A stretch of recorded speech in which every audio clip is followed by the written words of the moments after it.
स्वागत है आपका आज की इस वीडियो में। और आज की जो कहानी है वो काफ़ी इंटरेस्टिंग होने वाली है, तो कहानी को आप पूरा ज़रूर देखिए। तो इसमें हम बात करें तो ये कहानी है तीन दोस्तों की, प्रिंस, दिलीप और जयराज। ये तीनों ही काफ़ी अच्छे दोस्त हैं और ये दिल्ली में पढ़ाई करते हैं एक साथ रहकर कॉलेज में। और इन तीनों के ही थॉट काफ़ी मैच करते हैं और इन तीनों की हॉबी थी कहीं ट्रैवल करना। और ये जो आज का इंसिडेंट है वो इन तीनों के साथ में ही घटा था और इनकी जो हॉबी है ट्रैवलिंग करने की, उसी के कारण आज वाला ये जो इंसिडेंट मैं बता रहा हूँ ये इनके साथ में हुआ था।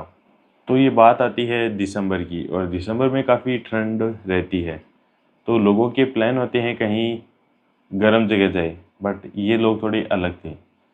इन्हें देखनी थी बर्फ़, तो ये प्लान बनाते हैं कि हम इस बार दिसंबर की सर्दियों में कहीं ठंडी जगह चलेंगे।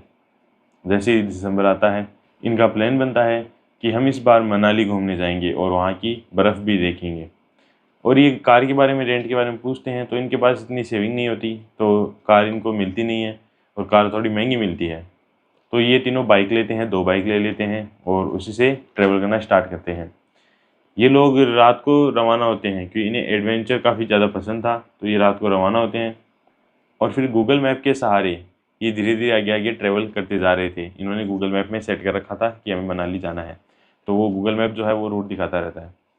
फिर गूगल मैप में कैसे क्या होता है ना कि जैसे अभी अपन को चलना है और फिर गूगल मैप अपन को टर्न दिखा रहा है, और अपन अगर उस टर्न के आगे निकल जाएंगे तो वो आगे एक नया रास्ता खोज लेगा और उसी से अपन को रूट बता देगा। वही चीज़ इनके साथ में हुई। इन्होंने पहले तो ध्यान नहीं दिया और जैसे ही गूगल मैप से आगे निकल गए, आगे निकलते ही इन्हें एहसास हो गया कि हमने गलत आ गए, यानी कि हमने वो टर्न छोड़ दिया। मगर जितने में गूगल ने एक नया रास्ता आगे से दिखा दिया, मैप ने, कि हाँ आगे से एक अलग रास्ता है, तो इन्होंने सोचा इधर से चलते, कि वो 2-4 किलोमीटर कम था। इन्होंने फाइनल किया कि हम इधर से चलेंगे। यू टर्न मारने के बजाय, रात की बात है और ये सीधे के सीधे रोड पर ही निकल पड़े। फिर आगे जाते हैं तो ऐसे थोड़ा रोड साइड से उतरना पड़ता है, इन्हें रोड से थोड़ी नैरो रोड आती है वहाँ पर। और उसी से चलते चलते फिर ये रेस्ट करने का सोचते हैं क्योंकि इन्हें काफ़ी देर हो चुकी थी वहाँ दिल्ली से रवाना हुए। तो ये जाकर एक जंगल, यानी ऐसे पेड़ पौधे से रहते हैं, यानी हरियाली सी रहती है, वहाँ पर एक चाय की दुकान इन्हें दिखती है कि इसके आगे भी कोई दुकान नहीं है, पीछे भी बहुत दूर तक दुकानें नहीं थी। चाय वाले के पास में ये रुकते हैं और चाय वाले से पूछते हैं चाय के लिए, 3 चाय बनवाते हैं और फिर तीनों दोस्त आपस में ऐसी बातें करते रहते हैं। फिर चाय वाला चाय बनाते बनाते उनसे पूछ लेता है कि आप इधर से क्यों जा रहे हो, यानी कि जिस रास्ते से वो अभी जा रहे थे। तो चाय वाला पूछता है इतनी रात को आप इधर से क्यों जा रहे हो, और आपके पास तो बाइक है, तो बिल्कुल भी सेफ़ नहीं है। फिर वो बोलते हैं कि इधर से क्या कोई दिक्कत है क्या। तो फिर चाय वाला एक सीरियस टोन में उन्हें बताता है कि यहाँ पर कांजीमल और उसकी बेटी की आत्मा है, और वो कोई भी यहाँ से जाता है उसको गायब कर देते हैं और उसके बाद में वो मिलते भी नहीं हैं। तो जो दिलीप नाम का दोस्त है वो बोलता है कि जादूगर है क्या कांजीमल और उसकी बेटी जो गायब कर देते हैं। फिर जो चाय वाला है वो एकदम सीरियस टोन में बोलता है कि इधर से मत जाओ, रात में बिल्कुल सेफ नहीं है, या तो आप यहाँ पर स्टे ले लो या फिर कोई दूसरा रास्ता देखो उससे चले जाओ। मगर ये जो तीनों दोस्त हैं इनके जवानी का खून था और इनमें काफ़ी जोश था, तो ये बोलते हैं हम तो इधर से जाएंगे, और चाय वाले को बोलते हैं कि तुम चाय लगा रहे हो या भाषणबाजी कर रहे हो। चाय वाला बयान चुपचाप अपनी चाय तैयार करना शुरू कर देता है। तीनों दोस्त बाद में फाइनल करते हैं कि आज तो इसी तरफ से जाएंगे, जंगल से ही, ताकि हमारा थोड़ा एडवेंचर भी हो जाए और हमें काफ़ी मज़ा भी आएगा, क्योंकि भूत उनका देखा हुआ नहीं था, तो वो सोच रहे थे फालतू की बेतुकी की बातें हैं। फिर ये चाय पीते हैं और डिसाइड करते हैं जंगल से जाने का, और जंगल के रास्ते ये रवाना हो जाते हैं। फिर इनकी 2 बाइक थी, तो दोनों बाइक से ही जा रहे थे, और जैसे जैसे जंगल के अंदर जा रहे थे वैसे वैसे गहराई बढ़ती जा रही थी। अजीब और गरीब आवाज़ें आना शुरू हो चुकी थी, क्योंकि जंगल में काफ़ी प्रकार के जीव जंतु रहते हैं, तो कोई कैसी आवाज़ करता है, कोई कैसी आवाज़ करता है, वैसी आवाज़। और बाकी सन्नाटा था वहाँ पर, बिल्कुल भी हवा नहीं चल रही थी, एकदम से चुपचाप। और ये जा रहे थे तो इनके केवल बाइक की हेडलाइट के अलावा वहाँ पर कोई और रोशनी का ज़रिया नहीं था। ये जाते हैं तो थोड़ी दूर चलते हैं एंजॉय करते करते, और फिर अचानक से इन्हें दिखता है कि सामने एक काफ़ी बड़ा पेड़ सड़क पर गिरा हुआ है। ये सड़क वहाँ से पूरी ब्लॉक है, ये साइड से भी नहीं जा सकते। फिर जो एक दोस्त है वो उतरता है और वहाँ पर देखता है साइड की जगह। तो ये पहले प्लान बनाते हैं कि अपन इस पेड़ के नीचे, यानी सड़क से नीचे बाइक उतारेंगे और पेड़ से आगे से घूम के फिर वापस सड़क पर आ जाएंगे। दोस्त जाके देखता है तो वो बोलता है कि इस तरफ तो बहुत ज़्यादा खाई है, तो इस तरफ तो बाइक बिल्कुल नहीं जा पाएगी, और एक तरफ से इम्पॉसिबल था कि उस तरफ पेड़ ज़्यादा थे, तो वहाँ से बाइक निकलना वैसे भी इम्पॉसिबल सा था। फिर तीनों दोस्त सोचते हैं कि अपन इस पेड़ को ही काट देते हैं और फिर यहाँ से निकल जाएंगे। तीनों दोस्त उतरते हैं और वहाँ पर ढूंढने लगते हैं कोई औजार। उन्हें मिलता कुछ नहीं है। तो फिर उन्हें एक दूर सी एक छोटी सी झोपड़ी दिखाई देती है। ये तीनों दोस्त बाद में फ्लैश लाइट ऑन करते हैं फ़ोन की और फाइनल डिसीजन लेते हैं कि अपन झोपड़ी में चलेंगे और वहाँ से एक कुल्हाड़ी लेकर आएंगे। ये धीरे धीरे उस झोपड़ी के पास चलते रहते हैं और जैसे जैसे ये धीरे धीरे उस झोपड़ी के पास जाते हैं, इनके कदमों की आवाज़ सुनाई देती रहती है इनको और नए नए अजीब अजीब जानवरों की आवाज़, काफ़ी अजीब सी आवाज़। और जो वहाँ से जो एरिया था वो खुशबू में भी इतना अच्छा नहीं था, यानी कि वहाँ पर स्मेल इतनी अच्छी नहीं आ रही थी। तीनों जाते हैं तो इन्हें अचानक से एक ऐसे रोने की सी आवाज़ आती है और फिर तीनों ही दोस्त काफ़ी ज़्यादा घबरा जाते हैं, क्योंकि एक तो इतनी अनजान जगह और फिर चाय वाले ने जो बातें कही वो बात इनके दिमाग में थी। तो इन्हें काफ़ी ज़्यादा डर लगने लगता है कि ये रोने की आवाज़ कहाँ से आ रही है। बट तीन दोस्त थे तो तीनों तीन तिखाड़ा काम बिगाड़ा वाला काम करते हैं और तीनों ही उस झोपड़ी के पास में चले जाते हैं। तीनों झोपड़ी के पास में जाते हैं तो वहाँ पर एकदम धीरे से वो फ्लैश लाइट बंद कर लेते हैं। चुपचाप वहाँ धीरे से जाकर झोपड़ी में झाँक कर देखते हैं। जैसे ही झोपड़ी में देखते हैं उन्हें पता चलता है कि एक बूढ़ा सा आदमी सर नीचे करे हुए रोए जा रहा है। फिर वो उसे ऐसे पुकारते हैं। तो उनमें से जो दिलीप था वो बोलता है कि प्रणाम बाबा। तो जैसे ही वो ऐसे बोलता है तो बाबा झप से ऊपर देखता है और फिर उन्हें बोलता है कि तुम कौन हो, यहाँ क्या कर रहे हो इतनी रात को। तो ये जो दोस्त है ये उन्हें बताते हैं कि हम यहाँ पर काफ़ी मुसीबत में हैं, हम सड़क से जा रहे थे और हमारे सामने एक पेड़ कटता हुआ गिरा पड़ा है। और फिर ये तीनों दोस्त बाबा को पूछते हैं कि आप रो क्यों रहे हो। तो बाबा बताते हैं कि मेरे कोई बेटा नहीं है और मेरी जो बीवी है वो भी काफ़ी पहले गुजर चुकी है और यहाँ पर मेरे पास रहने के लिए कोई भी नहीं है, इसलिए अब मैं अकेला क्या करूँ। काफ़ी दुख होता है मुझे इस चीज़ को सोचकर। तो वो भी इसी तरह से वो रो रहा था, उस तरह से हमें बताता है। और फिर वो जो लड़के हैं वो बाबा को बोलते हैं कि क्या आपके पास कोई कुल्हाड़ी मिलेगी, एक पेड़ है सड़क पर उसको काटने के लिए। तो बाबा बोलता है कि ठीक है मैं लाता हूँ कुल्हाड़ी। और फिर वो बाबा झोपड़ी से निकल कर कहीं साइड में चला जाता है, धीरे धीरे साइड में ज़्यादा दिखाई देता है और फिर वो दिखाई नहीं देता। कहीं वो आगे से कुल्हाड़ी ला रहा होगा कोई पेड़ वगैरह से, तो वो साइड से चला जाता है। तीनों दोस्त वहाँ पर ही खड़े रहते हैं। फिर उनमें से जो प्रिंस है वो बोलता है कि मैं अभी टॉयलेट करके आ जाता हूँ, तब तक वो बाबा कुल्हाड़ी लाते हैं तब तक।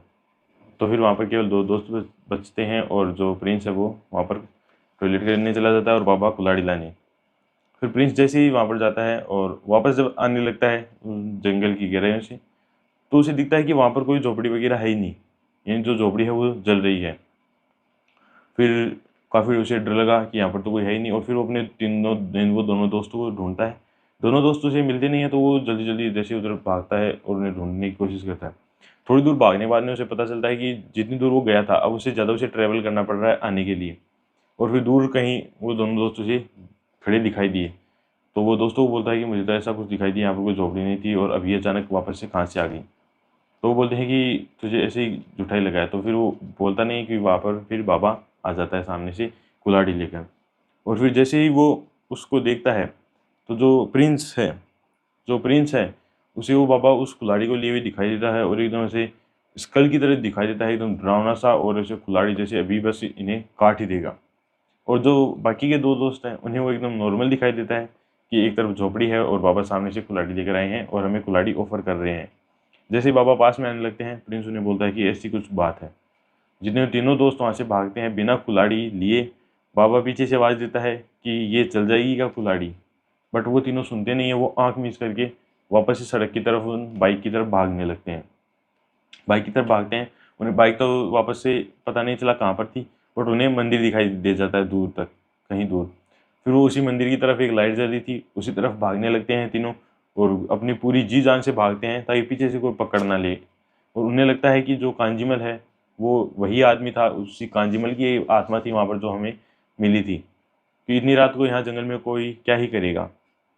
तीनों भागकर मंदिर में जाते हैं और मंदिर में जाकर वो गेट बंद कर लेते हैं। मंदिर का जो मेन गेट होता है उसके अंदर जाकर गेट बंद कर लेते हैं। जैसे वो गेट के अंदर वहाँ पर जाते हैं तो वो देखते हैं कि वहाँ पर एक पंडित जी बैठे हुए हैं।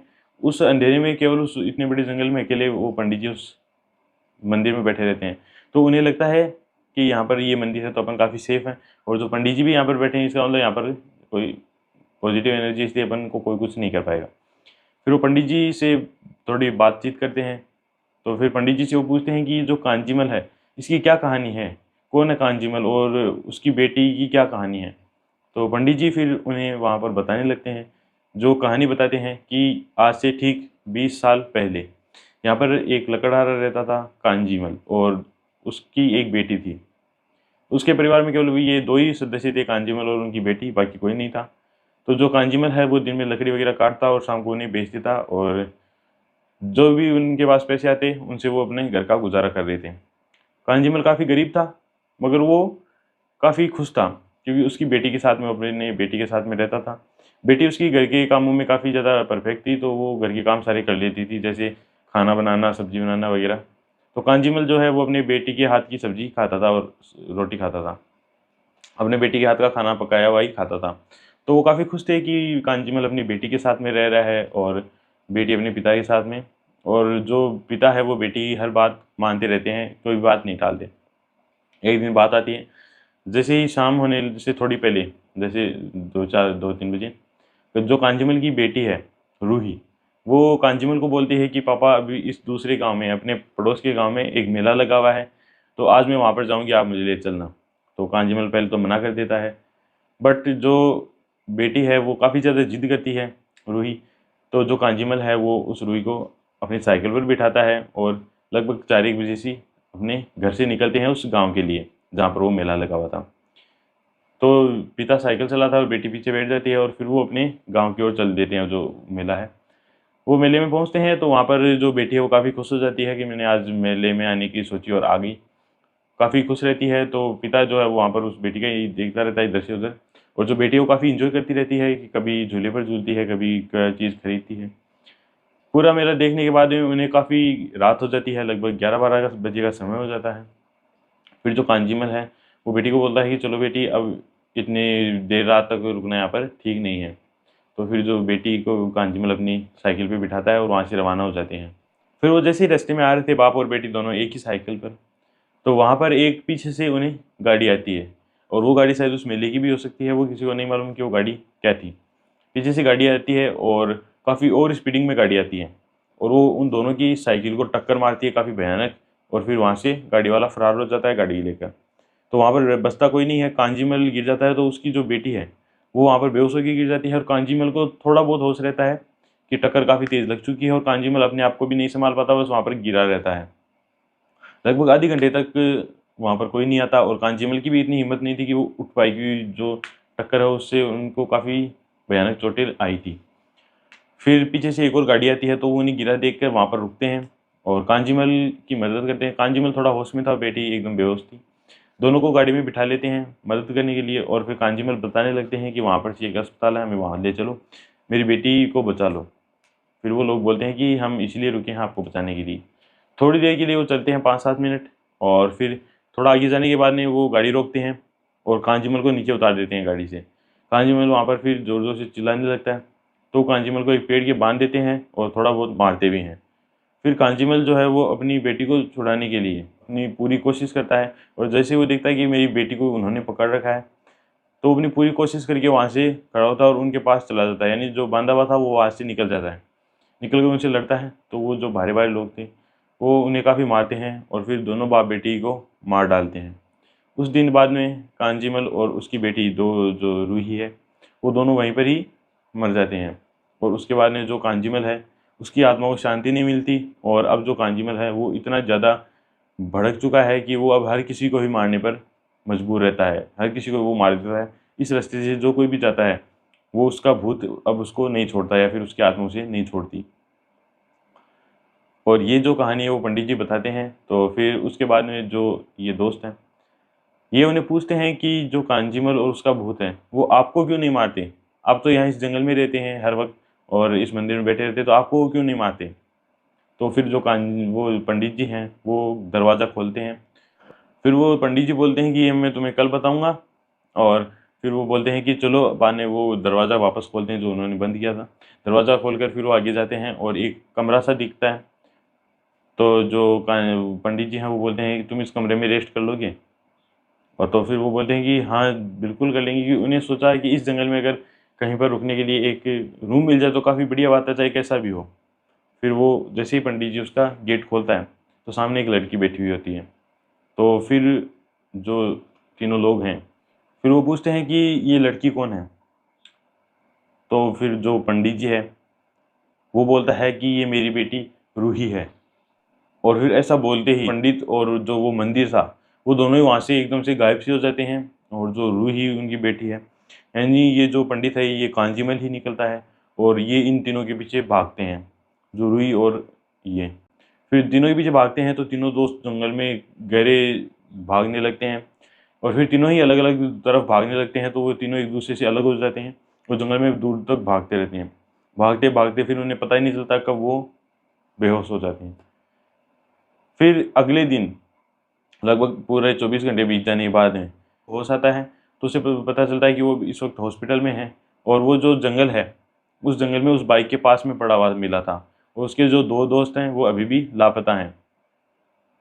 तो ये जो कहानी है ये फिर उन्हीं में से एक दोस्त से पूरी पता लगती है और जो वो दोस्त है वो बताता है कि कुछ ऐसी बात हुई थी और फिर भी लोग जो वो दो दोस्त हैं वो दोनों उसको नहीं मिलते। केवल एक ही वहाँ पर मिलता है जो उस बाइक के पास में रहता है, बाकी दोनों ही गायब रहते हैं।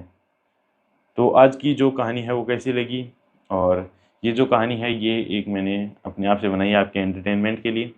ये रियलिटी है, अपन क्यों झूठ बोले इतना कि ऐसा हकीकत में किसी के साथ में हुआ है।